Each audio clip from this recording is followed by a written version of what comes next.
जरूरत जिस हिसाब से आपने महसूस करी कि हर आदमी के पास जाके उसकी जानकारी होनी चाहिए, इसके बावजूद सरकार ने अपनी तरफ से क्या कोई निर्णय नहीं लेता? जैसे आपके माध्यम से वक्फ बोर्ड के बारे में बोला, ऐसा कुछ नहीं है? देखिए, ऐसा है कि मैंने मैंने पहले ही कहा साफ साफ, सरकार क्या करेगी कब करेगी न मैं सरकार से कहना चाहता, न मेरा ये एजेंडा। मेरा एजेंडा ये है कि जब देशवासियों को नहीं पता तो सरकार को कैसे पता होगा। और जब तक आप चिल्लाएंगे नहीं, सरकार नहीं जगती है, चाहे ये सरकार हो या वो सरकार हो। ये सनातनी हिंदू समाज की समस्या है कि वो सरकार ने क्यों नहीं किया, बस खत्म कहानी। सरकार ने बहुत सारे काम कर दिए, वो भी तो नहीं आपको पता है।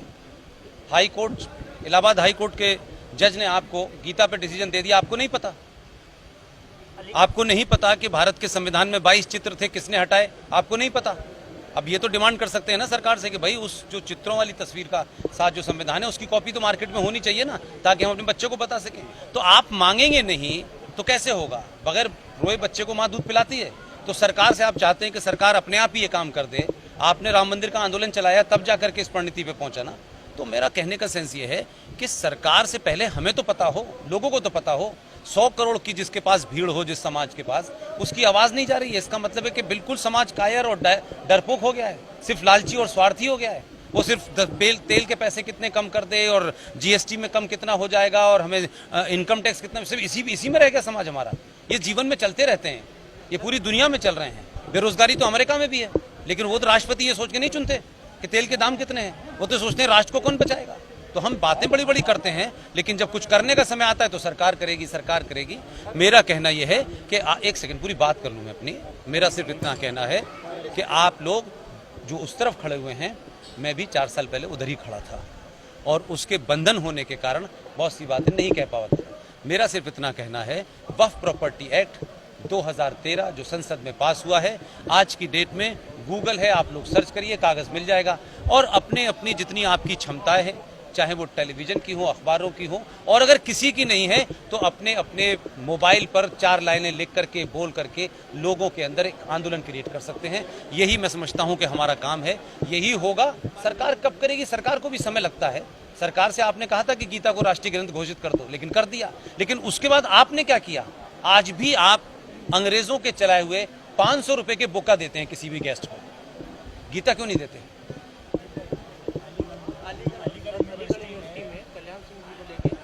देखिए, आप लोगों को संकट ये है कि आप अलीगढ़ वाले पत्थर फेंकते हैं और आप उसको पहाड़ बना देते हैं। अलीगढ़ मुस्लिम विश्वविद्यालय का इतिहास नहीं पता, इतिहास नहीं पता। देखिए, देश, मेरा सिर्फ एक ही बात कहना है युवाओं से कि वो सारे काम करें। हर युवा को नौकरी चाहिए, हर युवा को काम करना करे, लेकिन भाई आज नौकरी नहीं मिल रही है, उसके कारण भी ढूंढें। अब हर युवा को लगता है कि सरकार नौकरी देगी। पूरे देश में सारी सरकारी नौकरी का अगर आंकड़ा भी निकाल लें तो 2.5 से 3 करोड़ नौकरियां नहीं है। अब उसके बाद सरकार कहां से नौकरी देगी आपको? तो क्या नौकरी के ऑप्शन और लोगों ने नहीं तलाशे? इस देश की फल मंडी आपसे ले ली, इस देश की सब्जी मंडी आपसे ले ली, इस देश का रिपेयरिंग का काम आपसे ले लिया, लेकिन आपके यहां कुछ कामों को इतना हीन भावना से गणित बना दिया गया है कि हमारा लड़का तो यूएसए में जाके सीईओ बनेगा तभी हमारा सम्मान होगा। आपने अपने बच्चों को, बहुत सारे बिजनेस हैं, कभी शुरू करने की बात की, इसलिए कहीं से भी शुरू करें। बहुत सारे काम हैं जो आज भी कर सकते हैं, लेकिन हम नहीं कर रहे हैं। इसलिए मैं मानता हूं कि युवा इस बात को देखें कि अब से 10 साल के बाद क्या होगा, 20 साल के बाद क्या होगा। इसलिए सरकारों के पीछे दौड़ना, संगठनों के पीछे दौड़ना, इससे बाहर निकलें।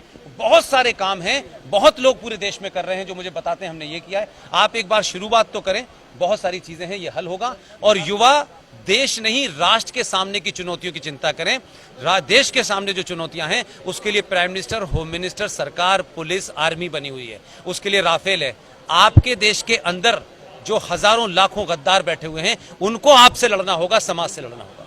सर, लास्ट क्वेश्चन है, धर्मांतरण लगातार सामने आ रहे हैं, इसको कैसे रोकना चाहिए? देखिए, पहला तो ये शब्द ही गलत है, धर्मांतरण। धर्मांतरण शब्द ही गलत है। मैंने अभी आपको बताया कि धर्म क्या है और मजहब क्या है। किसी का मत बदला जा रहा है, मतांतरण है ये, धर्मांतरण नहीं है। पहली बात तो, अब अगर बदला जा रहा है तो क्या कभी आपने इनके कारणों को जाना कि क्यों हो रहा है? आप उन मुद्दों की तो बात उठाते हैं जिसमें जोर जबरदस्ती होती है, उन मुद्दों की बात क्यों उठाना भूल जाते हैं जब घर से चली जाती है? वो किसकी जिम्मेदारी है? अगर पिताजी को पैसा कमाना है बहुत सारा और माताजी को चमत्कार वाले बाबा के पास जाना है, तो जवान लड़की घर में किससे बात करेगी? उसके अंदर समाज में हो रहे जो चेंजेस हैं उसके ऊपर नहीं हो रहे। वो समाज में अपने भाई को नहीं देख रही। भाई तो 3-3 गर्लफ्रेंड घुमाएगा, लेकिन बहन कहाँ जाएगी? तो बहन को फिल्म दिखाने की जिम्मेदारी भाई की है ना। आप उसके अंदर बदलाव को अगर आप तवज्जो नहीं देंगे तो पंचर वाला दे देगा तवज्जो। आप अपना धर्म भी तो करें। भाई के नाते आप जो करना चाहिए वो नहीं करते। अगर इसे रोकना है, हर भाई अपनी बहन को कहे कि शहर की सबसे अच्छी फिल्म लगी है, मैं तेरे साथ जाऊंगा। वो भी इसी समाज का हिस्सा है। भाई को सारी चीज करनी है, बहन को नहीं करनी है। और एक हो रहा है जबरदस्ती, तो जबरदस्ती हो रहा है, उसके लिए आप सवालों को उठाएं, उसके लिए सरकार है, उसको रिपोर्ट करें, यही मैं मानता हूं। कहां पे? देखिए, दुनिया में अगर इस्लाम के सच्चे मानने वाले कोई लोग हैं वो तालिबान हैं। वही कुरान मजीद को अक्षर से मान रहे हैं। पूरी दुनिया में बाकी लोग हैं वो फ्रॉड और मक्कार हैं, जिसमें भारत के 30 करोड़ मुसलमान भी हैं। ये इस्लाम की बात करते हैं, इस्लाम को मानते नहीं हैं। इस्लाम के हिसाब से वहां चल रहा है मामला। भारत को सिर्फ यही चिंता होनी चाहिए कि पाकिस्तान बैंकरप्ट हो चुका है इस वक्त। पाकिस्तान के पास आतंकी बनाने के लिए भी पैसा नहीं है।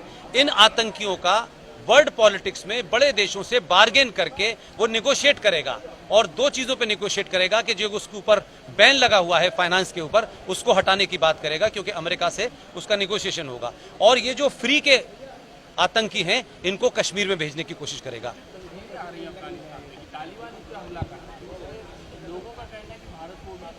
नहीं करना चाहिए। लोगों से कहिए अपना ज्ञान बढ़ाएं, और बिना जाने लोग जो है देश की सरकार को, एनएसए को पता है ना, वो उसका काम है। इसलिए लोग जो हैं उन बातों पे ध्यान दें जो उनसे कनेक्टेड है। मैंने कहा कि देश सुरक्षित है, सही लोग हैं, इसलिए एनएसए को काम करने दें, जयशंकर को काम करने दें, मोदी को काम करने दें। उनके काम में दखल न दें। वो हमसे ज्यादा ब्रिलियंट है, हमसे ज्यादा इंफॉर्मेशन है।